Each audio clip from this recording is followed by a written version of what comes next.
In 2015 and 2016, the neonatal unit at the Countess of Chester Hospital in England experienced a shocking surge in infant mortality rates. As authorities worked to uncover the cause of the tragedy, Nurse Lucy Letby came under suspicion. Arrested 3 times over a period of 2 years, Letby now stands trial, accused of 8 murders and 10 attempted murders of babies under her care. With allegations ranging from injecting air into babies' veins to using insulin to end their lives, the case has captivated the nation and sparked a fierce debate over medical malpractice and the duty of care owed to vulnerable patients. Hear the full story on our new podcast, Nurse of Death, available wherever you get podcasts. Search and press subscribe so you don't miss any of the chilling details in this shocking story.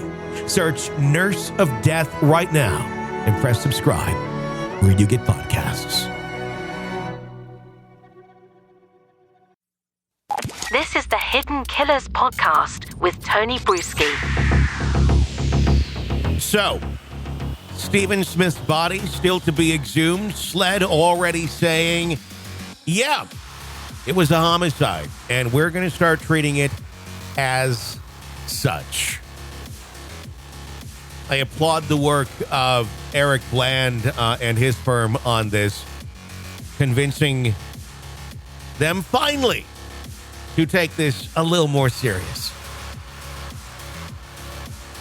This is not going to be a conversation about implicating any individual in the murder of Stephen Smith, but more so a conversation about what sort of evidence may be out there, considering this has never been investigated as a homicide until now, other than independent speculation this way and that way. Body to be exhumed, so we've talked about that a little bit. We've talked with some forensic experts on that, speaking to the possibility of maybe there being some DNA, maybe under fingernails, things of that nature, with what we typically see with someone putting up a fight, and with what we know now about Stephen Smith's death, or at least now that we have confirmed, I think we all knew this to begin with, but that we have confirmed that this was in fact a homicide, not a hit and run. If he was attacked, if there was a struggle, there may be some DNA there. Maybe. There's going to be the question of contamination. There's going to be the question of, was it all cleaned up in the process of getting his body ready for burial? Beyond that, what other footprints are going to exist 8 years after a murder that was never investigated as a murder, meaning there's not going to be all of this police evidence sitting in a locker somewhere that can be reviewed because it didn't happen. So, digital data, 2015. It's like going way back in time, right? We should have like some Western music. In fact, I think we can do that. We good? Okay, here we go. Yeah. Kids, sit around the campfire. Let me tell you about a time we called 2015. Yes, it was a whole 8 years ago, but to you, it was a time of desperation. A time before VR. A time before AI. You see, we mainly used Facebook back then, something like that. Anyway, what exists? What will still exist? What's going to be in a cloud? Clouds did exist back then. What's going to be on social media? Social media did exist back then. We're talking past the MySpace era. We're talking mainly Facebook, Twitter. Insta was kind of in its infancy. What is going to be out there? And for that, we are going to be talking right now with an expert in the area that can give us some insight as to exactly what's going to be out there. Clark Walton is joining us. He's an expert in forensics and digital forensic. He's the principal with Forensic Cybersecurity Expert Reliance Forensics. Clark, welcome to the Wild West. But I want to go right into that, Clark. What's going to exist? What possibly could be out there all these years later? Yeah, so sort of out of hand, one thing you're probably not going to be able to look at or deal with is what you are seeing in some of the other cases that are publicly out there right now, which is the cell site or cell tower analysis data. from the provider side, saying that somebody was in a certain area at a certain time and pinged off a certain cell tower. That data from the major providers is generally not going to be available, certainly not 8 years out, and much, less amount of time, depending on which provider you're dealing with. The data that could be there is, any phones that would have been in the possession of either the decedent or somebody that may have been involved allegedly in the death of decedent, that could still be out there. And so that could include, if the decedent's family still has that phone from that point in time, that could be something that law enforcement could take a look at and potentially find, media, location data, maybe giving bearing on other GPS or cell tower data that can be recovered from the phone. That may give information about what, where that individual was, what they were up to in the moments leading to their death. And certainly if there are any targets of that investigation, if there are older phones out there that could be analyzed for basically the same types of information, location data, which would be GPS, which can be very specific, up to a couple hundred feet, or accurate to a couple hundred feet rather, or cell tower analysis data, which isn't good for, it's not good to put me at a certain pinpoint spot at a point in time, but it's good to put me in a general area at a certain point in time. Another interesting thing that may be out there, if there is a target or targets in mind, are, with many types of like Apple phones now, for instance, you buy a new phone, you get it out of the box, you transfer the data from your old phone to your new phone. And many times, certain types of data is preserved on the old phone to the new phone because it's transferring that data at sort of a whole database level. So all the, your text messages, your contacts, certain other types of, again, maybe media and location information is being moved over wholesale. And so, we're seeing now, we're analyzing new phones that may have data from, 7, 8 years ago on them, because as people get new phones, they transfer the data one to the next, and that data has survived from many years ago. So that's something that law enforcement may take a look at as well. Well, the issue with that is Stephen, I'm sure, hasn't gotten upgrades on his phone in 8 years. So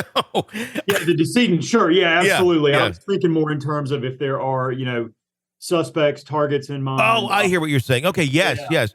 So it's essentially, we'll just say, because everybody's thinking it, if there's someone who is involved in this case, they may want to get rid of their phone around this point in time or destroy it. Although that data is probably on the cloud, though, correct? It depends. iCloud came about, I don't have the exact date, but it's been over 10 years ago now. So Sure. if people are using iPhones, then absolutely that could be out there. If you set your phone to do that. It's a much more common thing now this minute than maybe it was 8 years ago. Sure. And then if somebody used an Android phone, I mean, that has evolved over time too. But 8 years ago, in my personal experience, I mean, we run a lot of phones through our lab. There wasn't as much going on with the Android cloud-based data as maybe there is now. With something of this nature and it being that many years ago, I know sometimes people do keep their devices. Sometimes they are just thrown away. Would the biggest treasure trove for the Stephen Smith family be to actually still have his device in hand?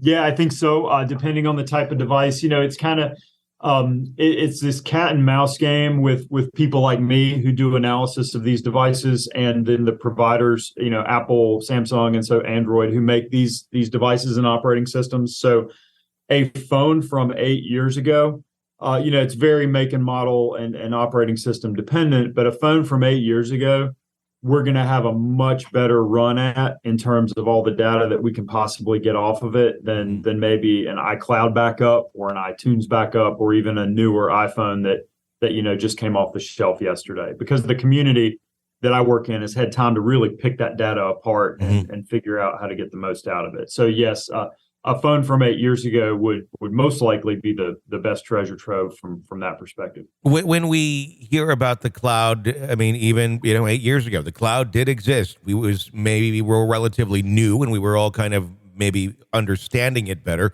But it was, you store it there, it will be there forever. Is that really accurate in terms of, well, we're questioning what could be there or could not be there, but we are talking about more technical data, not just someone's pictures or things of that nature.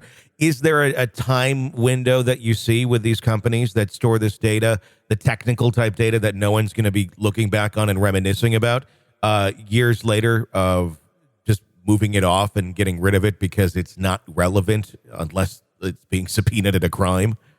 Oh, yeah, most definitely. I mean, if you're talking about the cell tower data, again, time varies by provider, but certainly not. I mean, 8 years past, that data has long since rolled off. I mean, think back to even in 2014, like the Edward Snowden NSA disclosures that came out.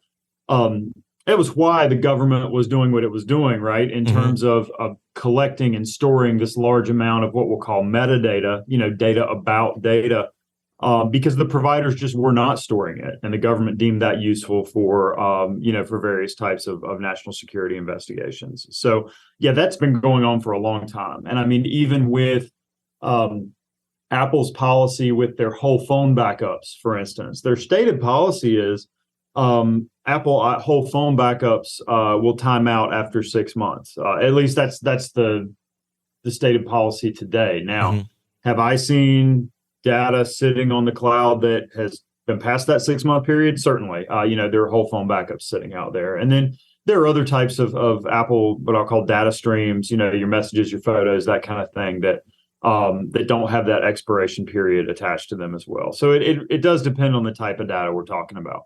What about social media? That was something that obviously very, still popular in 2015, maybe talking more heavy on Facebook at that moment in time. But I know Facebook at that time started to memorialize people's Facebook pages if they had passed away. I have a friend that passed around that time as well, and his Facebook page is still there as a memorial. People can post and such. I don't know personally what happened with Steven's social media page, if it turned into that or not. But would those outlets, not a phone provider, but social media, whether it be Facebook, at the time, Twitter, MySpace was gone by then. Anything like that, would that sort of thing be relevant, or would it be something that could be accessed as well through, say, a warrant or something to Facebook? You can always try. It's probably worth doing, and you may get, if you've got the decedent's social media, it's sitting out there, and maybe it is, as you said, a memorial page or some other type of preserved state. I mean, one thing I will say is with certain types of social media. And again, it varies, right? With Twitter's got a different policy from Facebook, Instagram, and others.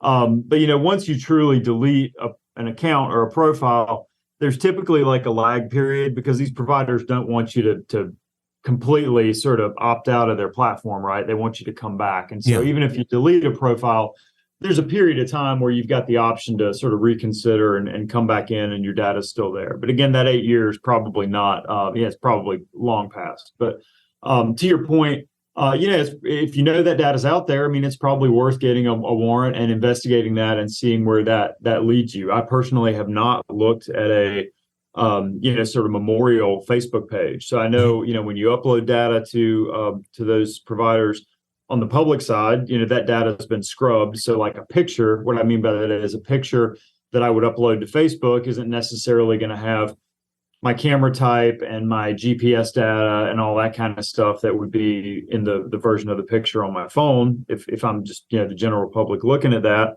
But it would be interesting, and if I'm law enforcement, I may be interested in finding out what types of data those providers may still retain. And the answer may be that there's nothing there, but there's no harm in trying to check. There's inevitably, if they're still alive, someone out there that is seeing this news going, oh crap, and wondering what could they be found, whoever that may be. And I'm not insinuating any one person here whatsoever. But would at this point, I think the human reaction, if you are that person, would be, oh my God, I'm going to go through everything I have from that time period that may have information on it and scrub it right now, going and deleting it. The way that things work at this point, does that do any bit of good if subpoenas and warrants and all that will be issued in the coming weeks or months to potential suspects if they try to delete things at this point? It depends on that time period. Again, if somebody saw this coming a while back and started deleting those things, and this piece was maybe under the radar, that might have done some good. There are mechanisms out there that law enforcement has in terms of working with those social media providers, where you can send a notice, and you may be familiar with this in other cases, but you can send a notice that is something short of an actual search warrant that's basically, hey, preserve everything you got because I'm going to be coming for this data, potentially coming for this data later. Under federal law, there is that mechanism to get that data preserved, but maybe not in the hands of law enforcement yet. So if I'm law enforcement and I've got, people in mind potentially that I'm looking at, I'm going to have sent or will soon send that preservation notice to those providers. So even though I'm not receiving the data yet as the government, I can put those providers on notice that, hey, please make sure nothing is deleted because I may be coming for this later.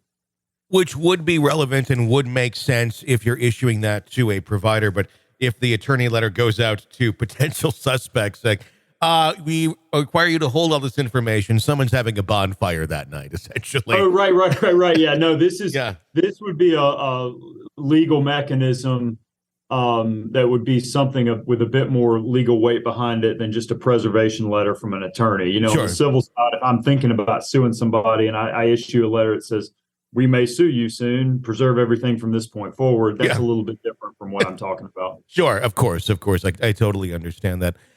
Just from your perspective of someone who works in this area, and I know your area is digital and things of that nature, but if you're having a conversation with colleagues in law enforcement that are coming to you and they're asking for you to try and dig up this kind of information, just from a personal standpoint, working with other cases in the past, what else, even beyond the scope of what you look into, would you be suggesting law enforcement to look into in a case like this where the body's been gone for 8 years and there really was no investigation to begin with? What other angles, if any, can you think of for them to be looking into to try and find information about that time with Stephen Smith?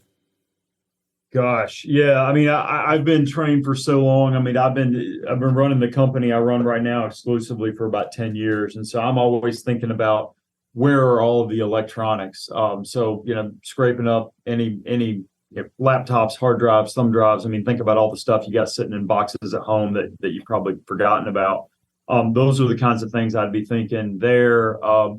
To your point about the cloud, I mean, people forget, I've got an old email address from 20 years ago I hardly use, that, when you're thinking back that far, I mean, it's like interviewing when I go to interview custodians in a case, and when I say custodians, I mean like people who hold information or hold data, there's always going to be something else. So you start talking to those people about, what phones did you have? What email addresses did you have? What kind of computers were you using back then? And you get through the first pass and you start looking into that and you say, hey, wait a minute, what is this Yahoo account I keep seeing? Or what is this other thing I keep seeing? And they're like, oh yeah, I forgot about that one. Let me go back and get you access to that. And so that process, the investigative process, whether it's on the electronic side, or if I'm an assigned detective on the case, just trying to talk to people and figure out who else knows what, going through that multiple stage process is sort of jogging people's memory, looking at the evidence you do have, following up on those additional leads, because there's that long ago, some people are not going to remember things that they were doing that at the time may have not struck them as particularly relevant. But that investigative process of just continuing to loop back and dig for more information is going to be really important. And to Stephen's parents, I mean, they're only going to know so much because, a parent only oftentimes knows so much as to what their kids are saying that they're doing. Getting in with Stephen's friends and such of the time, I'd assume would be another very powerful way of going, how are you communicating with him at the time? Not even necessarily about the content in that conversation. Certainly that would be another conversation to have, but just the logistics of what were you guys using to communicate around that point in time. So maybe they could even look into maybe still active friends accounts and such, where maybe those messages were coming and going from, because that information could be potentially stored by a third party, maybe not in whole for all of his communications, but certain communications with certain people would or could possibly still exist if those people are still alive. Oh yeah, totally. And that's a good point in terms of, let's say his phone is no longer there, but you know who his friends were, and you go out and start following up with them, or maybe even you look at that memorial Facebook page and see who they were communicating with around that time, and law enforcement starts talking to those people, and one of them says, "Oh yeah, I've still got my phone in a drawer from 10 years ago. I know, or 8 years ago. I know it's got communications with him on it." You can sort of reverse engineer to some extent some of those communications that are maybe on the phone that's gone, if the decedent's phone is actually gone, and piece together through third parties some of the data that you may have otherwise gotten on that device that's just nowhere else at this point. Interesting way of looking at it to try and find that data and in areas that likely have not been looked at, because this was never a criminal matter and nothing was ever subpoenaed or had any sort of warrant for search in it in the past. Right. No, that's right. So there could be a whole trove of stuff just waiting out there as that investigation finally gets underway. Yep. This is an examination of the hidden human condition. This is the Hidden Killers Podcast. The Hidden Killers Podcast. With Tony Bruschi. Clark, thank you so much for your insight into this. I want to continue our conversation as well. I want to talk about Bryan Kohberger a little bit. That'll be coming up on the feed, and about some of those digital forensics that we know about, and maybe some things we're not even thinking about. We'll get it from Clark's perspective in just a few moments. Press subscribe, like I said, wherever you download podcasts. You don't miss this. You can get a commercial-free version of the program by going through Apple Podcasts and signing up there. You can even try it for 3 days free. We appreciate that support. My name is Tony Bruschi. Stay with us.